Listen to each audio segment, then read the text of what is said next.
Hey guys, welcome back to the channel. It's your girl D of Life with D, and we're back with another video. This time it's about grad school. I will be talking about my grad school experience, and also I have a Q&A portion that is going to be at the end of this video. So I decided to make this video because a lot of people have been asking me about grad school recently. They've been asking me about my experience, my application process, how I was able to manage things that I managed while I was in grad school, and a bunch of different questions.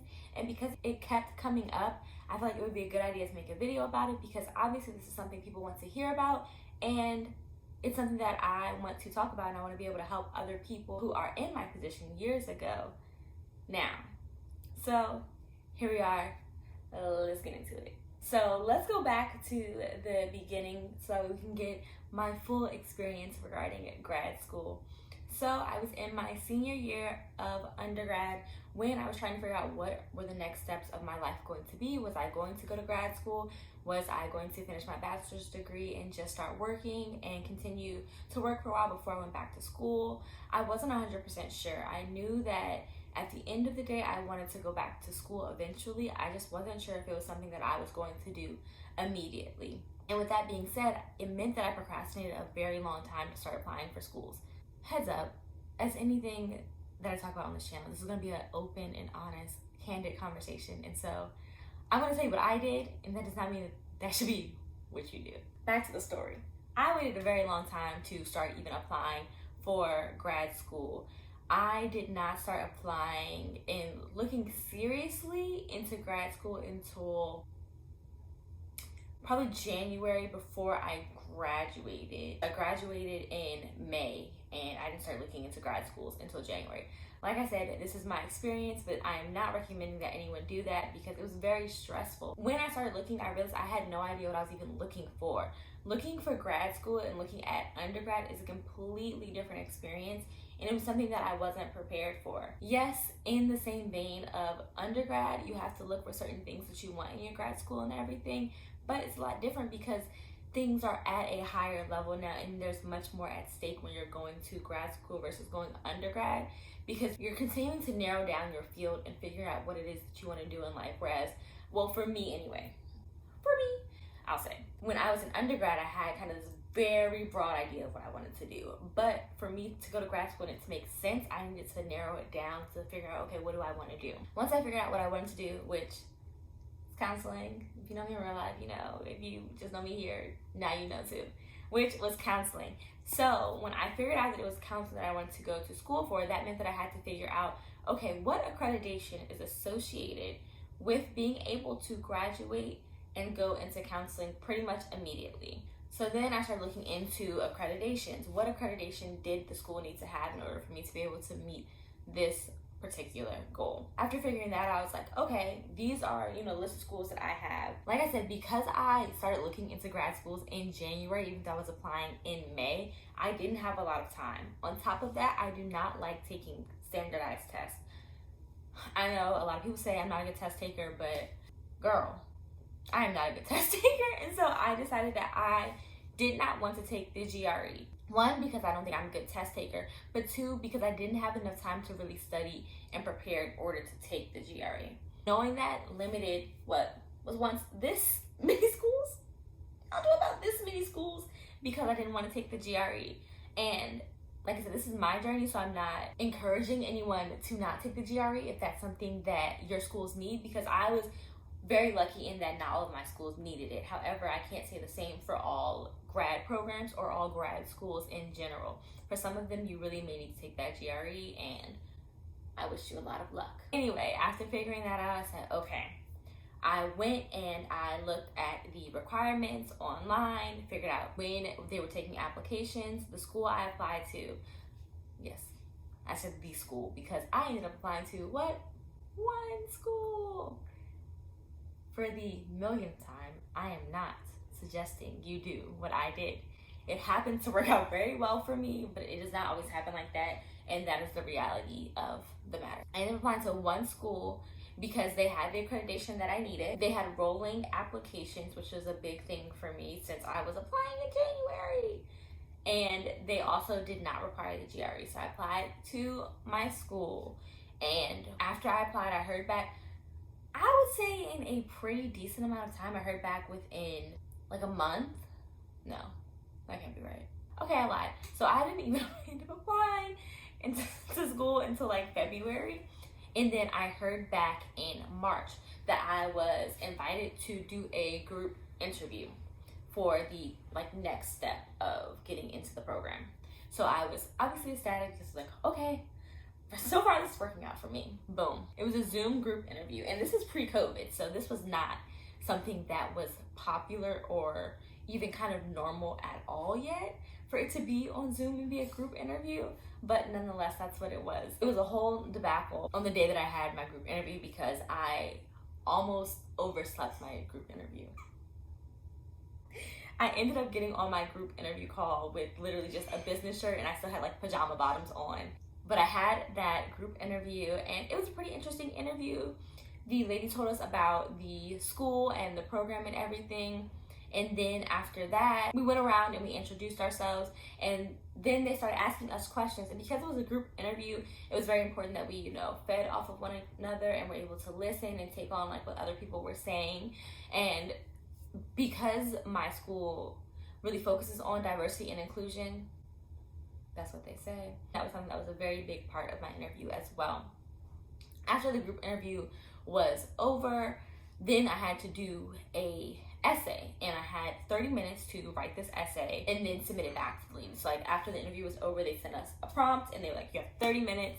I made it do what it does, sent that interview in, boom. And then a couple weeks later, I got an email saying that I got in. So that was my process as far as applying and how I chose my school and how getting in was for me. So now on to my grad school experience.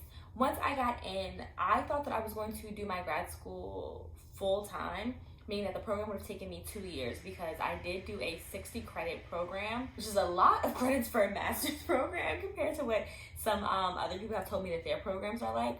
So I thought I was going to do my program full time, but I actually decided to do my program part time, which means that it took me 3 years, because I worked full time the entire time I was in grad school. I had to do an internship for 3 semesters, which is very, very hard when you are working full time and still taking classes. It was a lot to manage, but looking at the course list, I knew that I could not realistically manage doing the program full time and working full time, but I was very committed to working full time because my job does tuition reimbursement, and that is very, very important to me. So for each semester, I basically took 3 classes, and then semesters when I had internship, I took 2 classes and internship as a class, because while I did have to do my internship, I also had to go to a class for the internship. So it was a lot of time. It was an awful lot of time. And one thing I will say is that even when programs say that they are part-time friendly or work friendly or what have you, it's a lie, because let me tell you, nothing about this program was work friendly. Like, it was very, very hard. So I will say that. That's my little tidbit, I guess you could say. But yeah, I took 3 classes every semester for the entire 3 years. I took fall classes, spring classes, winter classes, and summer classes. I was literally in school year round for 3 years. Literally, it was like insane. The only thing is that my winter semester was a mini-mester, and so I didn't always take 3 classes during those times. I only took 1 or 2 based on the course curriculum and the way that they spread the courses out, because there was some type of order that they wanted us to follow, which whatever, that's fine. Yeah, I think that pretty much sums up what a lot of people ask when they are asking me to explain to them how I got in and my experience when I was in grad school and everything. So if you have any questions or anything like that that I did not answer in this particular segment, definitely make sure to drop them down below, and I will answer them either directly, or if I get a lot of questions, I'll honestly just make another video, because I do not want grad school to continue to be this mysterious and daunting thing that it has been for so many people. That is my experience. So now I'm going to get into the Q&A part.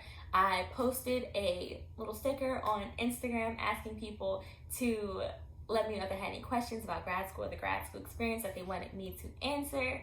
And so Boom, I'm going to answer these questions now. Also, if you're not following me on Instagram already, make sure you take the time to do that. I'll leave a little box or sticker somewhere right here, telling you where to follow me so that way you can keep up with me when I'm not on here, because let's be honest, I'm a hit or miss with this recording thing, but we're getting there. So follow me on Instagram if you're not already. Let's get into these questions. So the first question that I got was regarding financing grad school. So for me, what was important is that I found a job that offered tuition reimbursement. The place where I decided to work, I knew that they did tuition reimbursement before I even applied for the job. And that was something that really drew me to the job, in addition to the fact that they had flexible hours and that they worked with students to be able to accommodate their class schedule. That was something that was important to me as well. The place where I worked was very, very unique in the amount of money that they gave students, because they gave $10K a year for people who were in school, and a lot of jobs don't do that, especially